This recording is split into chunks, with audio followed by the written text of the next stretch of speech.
Welcome to our channel Edunomy by Ria. So we are going to do investment multiplier concept and related numericals. तो आपका इतना अच्छा ये concept आपके tips पे होना चाहिए कि जब आपको ये न्यूमेरिकल दें तो आपको इसके फॉर्मूला एप्लीकेशन में दिक्कत ना हो। प्लस साइड बाय साइड हम ADAS कंसेप्ट से रिलेटेड इक्विलिब्रियम इनकम कैसे निकालते हैं, इक्विलिब्रियम इन्वेस्टमेंट कैसे निकालते हैं, ये सारी चीज़ें इसके अंदर कवर करेंगे। ओके, तो लेट्स स्टार्ट। सबसे पहले न्यूमेरिकल करने के लिए I have always focused upon कि आपकी कंसेप्ट क्लैरिटी हो। तो एग्रीगेट डिमांड का मतलब होता है कि कंट्री के अंदर टोटल कितने लोग डिमांड कर रहे हैं। तो चार सेक्टर्स होते हैं हमारे। कंजम्पशन कौन करता है? हाउस होल्ड सेक्टर करता है। इन्वेस्टमेंट करते हैं firms. Government expenditure itself government का ही सेक्टर है। और नेट एक्सपोर्ट्स को हम बोलते हैं रेस्ट ऑफ द वर्ल्ड।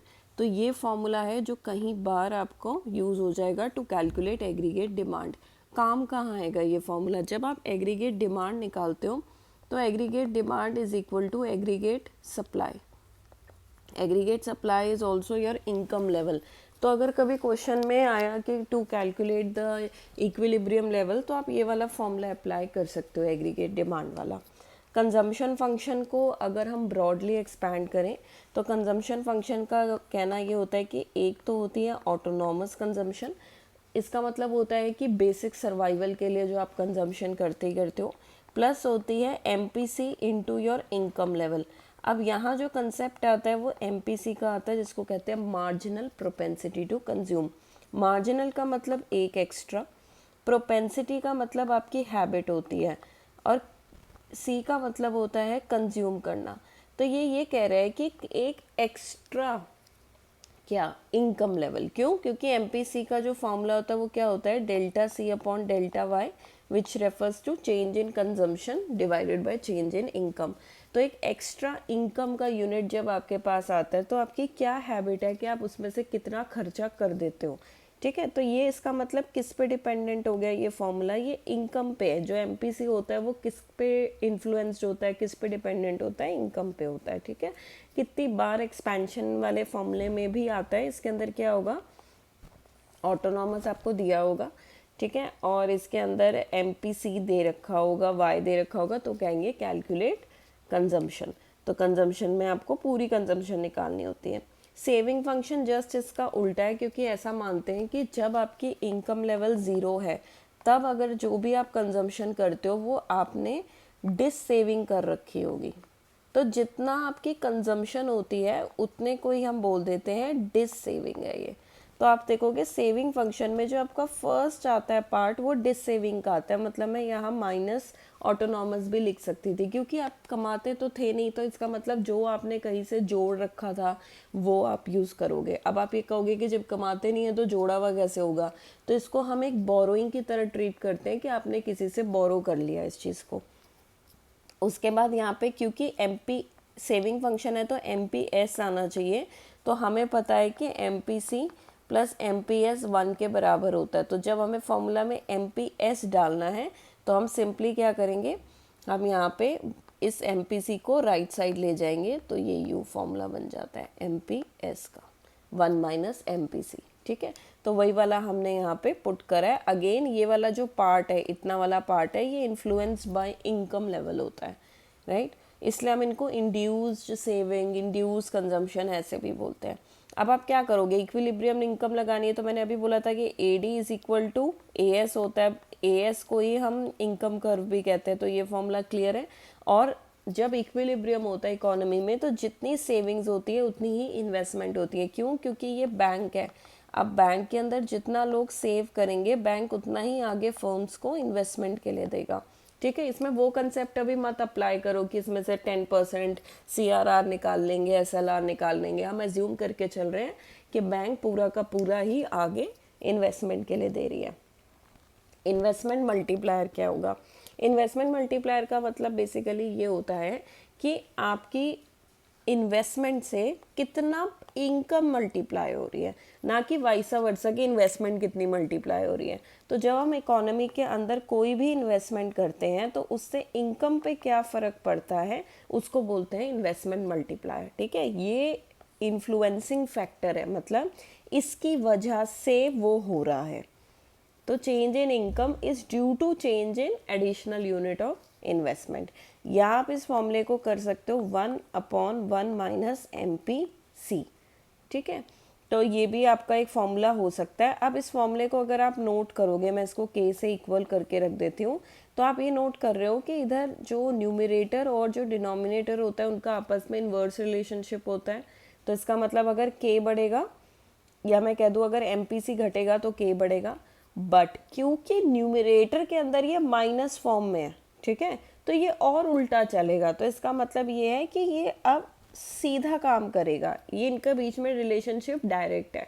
मतलब फिर से इसको करके दिखाती हूँ मैं कि आप इसको कैसे समझ सकते हो कि न्यूमरेटर और डिनोमिनेटर में ऑपोजिट रिलेशनशिप्स होते हैं। तो अगर MPC घटेगा तो K बढ़ना चाहिए टेक्निकली, ठीक है, लेकिन क्योंकि यहाँ पे MPC माइनस के फॉर्म में दे रखा है तो वो डिनोमिनेटर की वैल्यू को रिड्यूस करता रहता है। ठीक है, तो रिड्यूस करता है जिसकी वजह से डिनोमिनेटर बढ़ता है। तो अब इनके बीच में कैसा रिलेशनशिप हो गया? डायरेक्ट रिलेशनशिप हो गया। तो ये बात ध्यान रखनी है कि MPC और इन्वेस्टमेंट मल्टीप्लायर का डायरेक्ट होता है। लॉजिक क्या कहता है कि जितना इंसान कंज्यूम करेगा, जितना इकोनॉमी में कंजम्पशन होगा, उतना ही ज़्यादा आगे से ज़्यादा इन्वेस्टमेंट्स आएगी। मान लो इकोनॉमी में बहुत ज़्यादा गाड़ियों की कंजम्पशन है, तो उतनी ही इन्वेस्टमेंट गाड़ियों के सेक्टर में आएगी। ठीक है, नेक्स्ट उसके बाद इसी कोई फॉर्मूले को आप 1 माइनस MPC को MPS भी लिख सकते हो। अब देखो इसके अंदर तो वो सिंपल रूल आ गया कि न्यूमरेटर में और ये डिनोमिनेटर में, ये तो नॉर्मली प्लस के फॉर्म में डिनोमिनेटर के अंदर, तो इनके बीच में रिलेशनशिप इन्वर्स होगा। वहाँ जस्ट क्योंकि उसका साइन चेंज हो रहा था ना, तो इस वजह से उसका काम भी चेंज हो गया था वहाँ पे। तो ये फॉर्मूले होते हैं इन्वेस्टमेंट मल्टीप्लायर के। अच्छा, अब कितनी बार क्वेश्चंस में डिस्पोजेबल इनकम आ जाता है। जनरली ये वाला जो टॉपिक है प्राइवेट इनकम, ये डिलीट हो चुका है, लेकिन डिस्पोजेबल इनकम फिर भी आपको आना चाहिए क्योंकि न्यूमेरिकल्स का पार्ट बन जाता है। डिस्पोज करना मतलब क्या होता है? यूज़ करना। तो आपको सैलरी 20,000 मिल रही है, बट उसमें से आप टैक्स दे रहे हो, कुछ भी दे रहे हो, तो असली में आप कितनी सैलरी यूज़ कर रहे हो, कितनी इनकम यूज़ कर रहे हो, उसको डिस्पोजेबल कहते हैं। तो आप कैसे करोगे? जो आपको सैलरी मिल रही है, इनकम मिली है, वो वाई है, उसमें से आपने कोई टैक्स पे कर दिया तो माइनस हो गया। ट्रांसफर्स इसमें ऐड होते हैं। ट्रांसफ़र का मतलब जैसे आपको घर से 2,000 मिल गए, कोई फेस्टिवल था तो आपको 1,100 रुपये मिल गए, 500 रुपये मिल गए, कोई स्कॉलरशिप आ गई आपकी, तो इसलिए जो YD बोलते हैं इसको, Y की पावर D, जो डिस्पोजेबल इनकम होती है ना, वो income minus taxes plus any transfer income होती है। अब ये यूज़ कहाँ होगा फॉर्मूले में?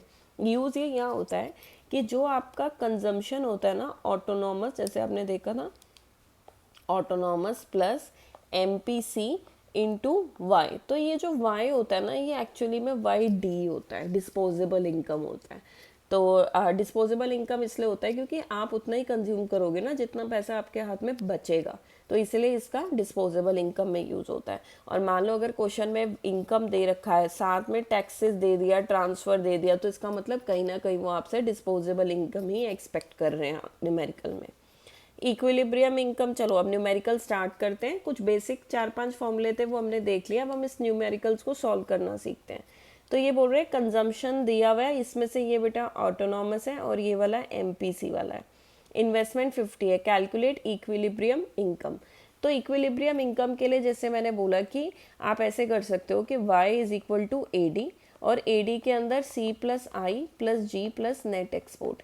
तो C आपको एक्सपैंडेड फॉर्म में दे रखा है, तो आपने यहाँ पे करा 100 प्लस 0.8 Y तो अभी खुद ही निकालना है ना, तो उसको Y को ऐसे ही रहने दो, प्लस आपकी इन्वेस्टमेंट हो गई 50। गवर्नमेंट एक्सपेंडिचर आपको दिया नहीं हुआ, नेट एक्सपोर्ट्स आपको दिया नहीं हुआ। ठीक है, तो आप क्या कर सकते हैं, directly Y is equal to C plus I भी कर सकते थे, और ब्रैकेट में लिख सकते थे कि भाई आप 2 सेक्टर इकोनॉमी मान के चल रहे हो इसके अंदर। अब बस कुछ नहीं करना, ये नंबर्स प्लस हो जाएंगे, Y ऑलरेडी यहाँ है और Y यहाँ है, तो ये एक तरीके के लाइक टर्म्स है, तो हम इसको उधर जाके माइनस कर देंगे। ठीक है, अब हम क्या करेंगे, ये जो Y है इसके आगे ये इसको ट्रीट करेंगे 1 की तरह। ठीक है, 1 है तो 1 में से 0.8 गए तो कितना हो जाएगा, 0.2 हो जाएगा। अब 0.2 Y है और फिर उसके बाद 150 है, तो बस आप Y की वैल्यू इससे कैलकुलेट कर सकते हो। Next question. अच्छा, फिर नेक्स्ट है MPC 0.75 है फाइन मल्टीप्लायर। ये तो बहुत आसान हो गया, जब उन्होंने MPC दे ही रखा है आपको तो डायरेक्ट आप मल्टीप्लायर का वही फॉर्मूला लगाओ 1 माइनस MPC। ठीक है, तो ये हो जाएगा आपका 1/1 माइनस 0.75 हो जाएगा 0.25। ये पता नहीं आज स्क्रीन क्यों इतनी चेक कर रही है, 0.25 हो जाएगा और which is equal to 4 times. तो आपकी जो मल्टीप्लायर की वैल्यू है वो 4 है। अब इसका मतलब क्या होता है, अगर मल्टीप्लायर की वैल्यू 4 है तो हम मान के चलेंगे 4/1। तो जब हम 1 यूनिट ऑफ इन्वेस्टमेंट करते हैं इकोनॉमी में, तो इकोनॉमी 4 रुपये 4 इनकम जनरेट करती है ना, क्योंकि 1 इंटू 4 कितना हो जाएगा 4, तो 4 रुपीज़ ऑफ इनकम जनरेट करती है। अब देखो चेंज इन आई दे रखा है और MPC दे रखा है, फाइंड चेंज इन इनकम। अब ये वो तीनों फॉर्मूले का मिक्सचर है, तो आप क्या कर सकते हो यहाँ पे, आप ऐसे लिखा करो पहले अपने दिमाग में कि भाई K is equal to delta y upon delta I which is can also be equal to 1 minus MPC which is also equal to 1/MPS। अब आपके पास तीनों फॉर्मूले आपके सामने हैं, आप पुट करो, आपको जो जो चीज़ें दे रखी है उन्होंने। यहाँ पे उन्होंने हमें चेंज इन इनकम इन्वेस्टमेंट दे रखा है, तो इसका मतलब डेल्टा वाई नहीं है बट डेल्टा आई तो है 20, और इस वाले में भी मैं पुट करूँगी तो 1 माइनस 0.8 भी मेरे पास अवेलेबल है। यहाँ कुछ भी अवेलेबल नहीं है तो इसको छोड़ दो। अब उन्होंने यही तो पूछा था फाइंड चेंज इन इनकम, तो आपने यहाँ पे डेल्टा वाई की वैल्यू निकाल देनी है। इसको आप करोगे तो 0.2 हो जाएगा। ठीक है, 1/0.2 इज 10 टाइम्स 10 इंटू ये 20 इधर चला जाएगा ना, तो this is 200। So your change in income is 200 units. Saving function, अब इन्होंने बोला इसी कंजम्पशन फंक्शन से तुम सेविंग का फंक्शन बना के दिखाओ। तो आसान है, सेविंग का फंक्शन जितना ऑटोनॉमस होता है उतना ही डिस सेविंग है, तो आपको बस यहाँ माइनस करना है। ठीक है, तो शो के इतना हमने डिस सेव किया है। दिस इज MPC क्योंकि ये कंजम्पशन फंक्शन है। MPS बनाने के लिए आपको पता होना चाहिए कि MPC और MPS 1 के बराबर होता है, तो इधर 1 में से 0.6 गए तो 0.4y बन गया आपका सेविंग फंक्शन। बहुत इजी है, न्यूमेरिकल वही 4-5 फॉर्मूले को बार बार शिफ्ट करते रहना है। गिवन सेविंग फंक्शन दे रखा है, इन्वेस्टमेंट दे रखा है, तो वो कहेंगे कैलकुलेट इक्विलिब्रियम लेवल। तो अभी जहाँ पे आपने पढ़ा था कि AD AS के बराबर है, AD AS के बराबर है या AD Y के बराबर है, ठीक है, वहीं सेविंग किसके बराबर होता है, इन्वेस्टमेंट के बराबर होता है। मैंने वो दिखाया था ना, बैंक्स में जितना सेव करते हैं उतना ही होता है। तो बस आपने जो ये वाला सेविंग फंक्शन है इसको 60 से इक्वल कर देना है। पहले तो -40 वहाँ जाके प्लस हो जाएगा तो कितना हो जाएगा 100। यहाँ क्या बचा 0.25y, तो y की वैल्यू निकाल लो, वो उधर जाके क्या हो जाएगा डिवाइड हो जाएगा, 400 के करीब आंसर आएगा आपका। अब आ गया क्वेश्चन डिस्पोजेबल इनकम के ऊपर जो मैं बोल रही थी। इनकम दे रखा है, देखो साथ में टैक्सेस दे दिया, ट्रांसफ़र दे दिया, कंजम्पशन फंक्शन दे दिया। वो कह रहे हैं फाइंड कंजम्पशन, बहुत इजी कर दिया उन्होंने क्वेश्चन। आप इसमें से डिस्पोजेबल निकाल दो, 500 में से डिस्पोजेबल का क्या formula, tax minus transfer plus करोगे क्योंकि वो आपकी एक तरीके से एडिशन है पैसों में। 500 में से 50 गए, 450 प्लस 20 470, तो डिस्पोजेबल इनकम की क्या वैल्यू होगी 470। बस अब इसको सॉल्व करना है और कंजम्पशन निकाल देना है। 40 प्लस 0.5 इंटू 470, आंसर आ गया आपका कंजम्पशन का। गिवन CIGXM, ये XM क्या होता है, ये एक्सपोर्ट है, ये इंपोर्ट है, तो आपको हमेशा नेट एक्सपोर्ट निकालने होते हैं, एक्सपोर्ट माइनस इंपोर्ट 20। तो जो बहुत स्टार्टिंग का फॉर्मूला था कि एग्रीगेट डिमांड में क्या करना होता है, C plus I plus G plus net export, सबको प्लस कर दो, सिंपली एग्रीगेट डिमांड आ जाएगा। अब CUT टाइप मिक्स कंसेप्ट देखते हैं कि भाई CUT में एक न्यूमेरिकल आता है तो इन सबको मिक्स करके आएगा। तो यहाँ पे क्या दे रखा है, मैं इसको शेयर कर लेती हूँ स्क्रीन को क्योंकि ये फ्लक्चुएट कर रही है बार बार, तो हम दूसरी चीज़ यूज़ कर लेते हैं इसके अंदर। सो यहाँ पे इन्होंने ये दे रखा है क्वेश्चन के अंदर कि कंजम्पशन है 80 प्लस 0.75y, इन्वेस्टमेंट दे रखा है 40। ठीक है, ये क्वेश्चन है, निकालना क्या है, इक्विलिब्रियम इनकम। तो इनकम के लिए तो C प्लस I करने से ही आंसर आ जाएगा, 80 plus 0.75y plus 40, so this is 120 0.75 y. अब यहाँ ऑलरेडी वाई है तो आप इसको 1 वाई की तरह ट्रीट करोगे। ये यहाँ प्लस है, दूसरी जगह जाके माइनस हो जाएगा, तो 1 में से 0.75 गए, 0.25 आपके पास बच जाएगा। y की वैल्यू आप यहाँ से कैलकुलेट कर सकते हो। ठीक है, यहाँ से आप ये हटाओ डेसिमल, 100 करो 4 टाइम्स, तो 120 इंटू 4 480 आपका आंसर है। This is done. Saving eight equilibrium level. अब आप सेविंग कैसे निकालोगे?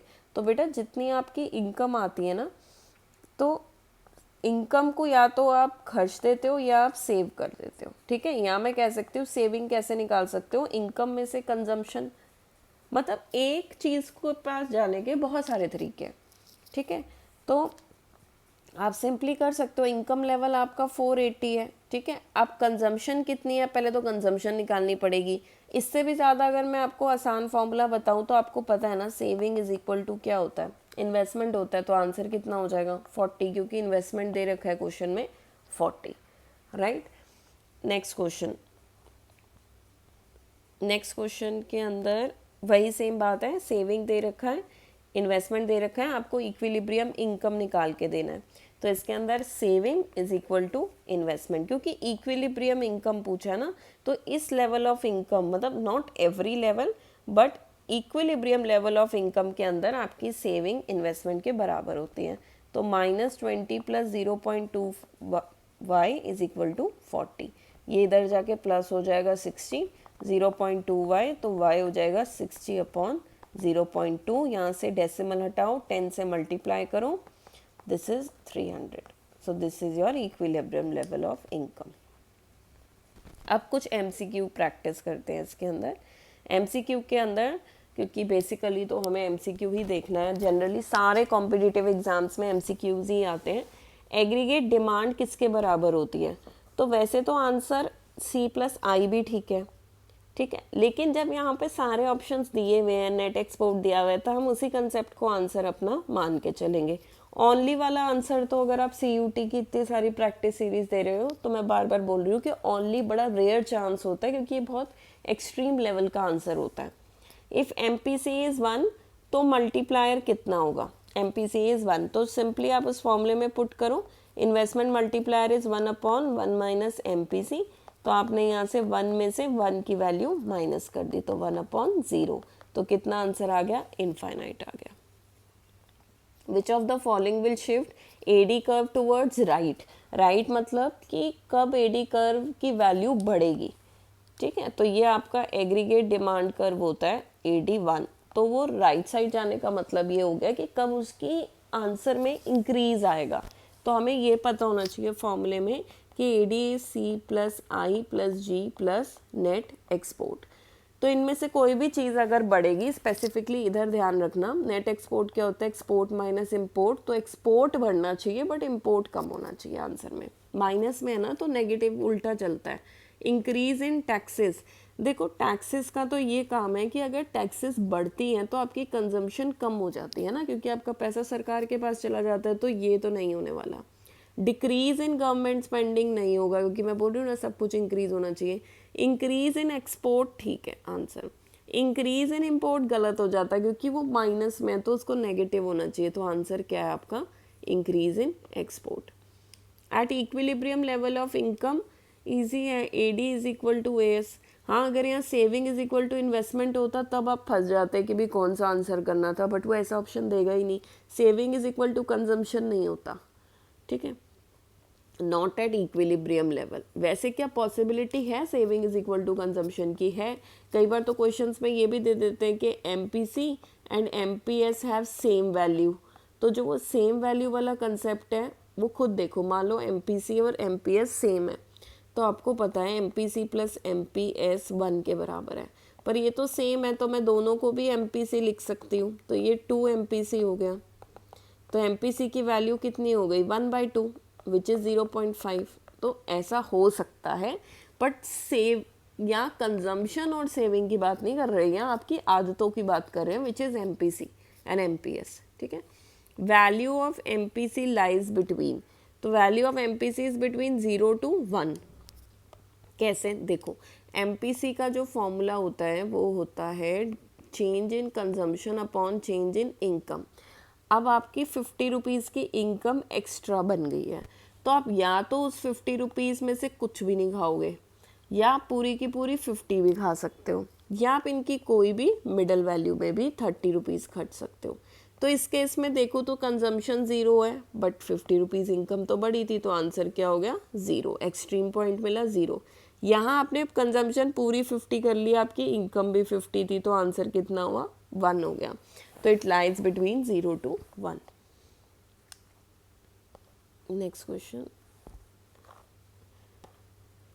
When income increases, consumption increases. This is true कि भाई कंजम्पशन इंक्रीज करेगा, लेकिन जो उसका इंक्रीज करने का तरीका होगा ना, वो बहुत डिफरेंट होगा इंक्रीज करने का तरीका। ठीक है, कैसे देखते हैं यहाँ पे कि ये है एक केन्स का famous psychological law of consumption. ठीक है, मैं आपको लिख के दिखाती हूँ। Very famous law, psychological law of consumption किसका है, ये कीन्स का है। अब कीन्स ये कहना चाह रहा है कि देखो, जब भी आपकी इनकम लेवल बढ़ेगा तो कंजम्पशन ज़रूर बढ़ेगी। इंसान को जब इनकम मिलेगी तो वो ज़्यादा ज़्यादा चीज़ें खर्चेगा, लेकिन इनकम का लेवल बढ़ने का ज़्यादा होगा और कंजम्पशन का लेवल कम होगा। ठीक है, तो इट ऑलवेज इंक्रीजेस। ठीक है, आंसर ऑलवेज इंक्रीजेस सही है। इन्वेस्टमेंट मल्टीप्लायर किस पे डिपेंड करता है, तो आपने फॉर्मूले में MPC भी देखा था, आपने MPS भी देखा था, तो इसका मतलब जो ऑप्शन आप देने वाले वो कौन सा दोगे, both B and C। Autonomous consumption कौन सी होती है, ऑटोमेटिकली जो हो जाती है, तो it is independent of income. आपका इनकम से कोई लेना देना नहीं है, ये बेसिक सर्वाइवल है जो सबको चाहिए होता है। MPS 0.2 है, तो मल्टीप्लायर क्या होगा, मल्टीप्लायर इज़ 1/MPS, तो 1/0.2 ऊपर 10 आ जाएगा, तो multiplier is going to be 5 times. ठीक है, इतनी बात बहुत ध्यान रखनी है इसमें कंसेप्चुअली कि जब मार्जिनल प्रोपेंसिटी टू सेव बढ़ता है तो इन्वेस्टमेंट मल्टीप्लायर कम होता है, क्योंकि लोग जब ज़्यादा सेव करते हैं तो इसका क्या रीज़न है, लोग कंज्यूम नहीं करते। जब कंजम्पशन नहीं होगी तो आगे वाला प्रोड्यूसर क्यों ही इन्वेस्ट करेगा, तो वो अपनी इन्वेस्टमेंट कम कर देता है, जिससे कि मल्टीप्लायर की वैल्यू भी कम होना स्टार्ट हो जाती है। लीकेजेस क्या होता है, लीकेजेस का मतलब होता है कि जैसे हम वो डायग्राम कर देते हैं ना कि ये हाउस होल्ड है और ये फर्म्स हैं यहाँ पे, तो यहाँ से जा रहा है फैक्टर सर्विस, बदले में लेकर आ रहा है फैक्टर पेमेंट, चैप्टर 1 में था 12th क्लास के, फिर वो इसी से जा रहा है लेकर कंजम्पशन करने, और फिर वो वापस लेकर आ रहा है यहाँ पे गुड्स एंड सर्विस। ठीक है, तो ये जो इनसाइड वाला होता था ये बन जाता था फिजिकल फ्लो, रियल फ्लो भी कह सकते हो इसे, और जो ये बाहर वाला होता था इसको हम कहते थे नॉमिनल फ्लो, क्योंकि इसमें पैसों का आना जाना होता था। राइट, अब वो कह रहे हैं इसमें से लीकेज मतलब पैसा कब बाहर की तरफ निकल जाएगा, तो बाहर की तरफ निकलने का जो कारण होता है वो सेविंग को माना जाता है। क्यों, क्योंकि जब वही वाला रीज़न आ गया कि जब इकोनॉमी के अंदर सेविंग्स होना शुरू हो जाएगी तो फिर कंजम्पशन नहीं होएगी, कंजम्पशन नहीं होगी तो फिर ये फर्म प्रोडक्शन अपनी कम कर देगा, ये प्रोड्यूस करना बंद कर देगा, तो इसलिए सेविंग को हम मानते हैं as a leakage. Which is injection, किस चीज़ से पैसा इसमें आ सकता है, ठीक है, तो इन्वेस्टमेंट के थ्रू पैसा आ सकता है। अब मैं यहीं से आपको एक बात बता देती हूँ कि आप जो ऊपर तीनों चीज़ें देख रहे हो ना, सेविंग देख रहे हो, टैक्सेस देख रहे हो, इंपोर्ट देख रहे हो, ये तीनों ही लीकेजेस में काउंट होता है। सेविंग से भी पैसा इकोनॉमी में घूमता नहीं है जबकि आपके घर में पड़ा रहता है, टैक्सेस से भी इकोनॉमी में घूमता नहीं है, वो गवर्नमेंट के पास जाता है, हालांकि गवर्नमेंट दोबारा उसको आप में ही डाले, आपके यूज़ के लिए ही इकोनॉमी में डालेगी वापस, लेकिन फ़िलहाल तो बाहर गया ना वो आपकी इकोनॉमी से। इम्पोर्ट से क्या होता है कि जो आपका पैसा है वो बाहर के देश चला जाता है। When aggregate demand is greater than aggregate supply, तो क्या होगा भाई, डिमांड ज़्यादा है तो उसको देख के प्रोड्यूसर्स भी अपना प्रोडक्शन अच्छा इंक्रीज करेंगे, राइट, लेकिन एक फुल एम्प्लॉयमेंट लेवल होता है, मतलब इससे बियॉन्ड वो इंक्रीज भी नहीं करते, तो इसकी वजह से कंट्री में क्या आना शुरू हो जाता है, इन्फ्लेशनरी गैप। अगर आपको इन्फ्लेशनरी डिफ्लेशनरी उसके क्या रीजंस हैं, कैसे उसको ठीक करते हैं, अगर आपको ये समझना है ना तो आप मेरे को कमेंट सेक्शन पे लिख देना, मैं इसको समझा दूंगी। ठीक है, so that's it for today हमने इन्वेस्टमेंट से रिलेटेड, न्यूमेरिकल से रिलेटेड अपना जो एक यूनिट होता है चैप्टर 7, 8, 9 मैक्रो इकोनॉमिक्स का, बहुत इंपॉर्टेंट होता है, aggregate demand and aggregate supply. So हमने वो सारा कवर कर लिया है इसके अंदर। स्टिल आपका कोई डाउट है तो आप कमेंट सेक्शन पे लिखो, and please subscribe, like and share. आप ये सब करोगे तो एक encouragement मिलता है टू मेक मोर वीडियोज़। ठीक है, थैंक यू सो मच।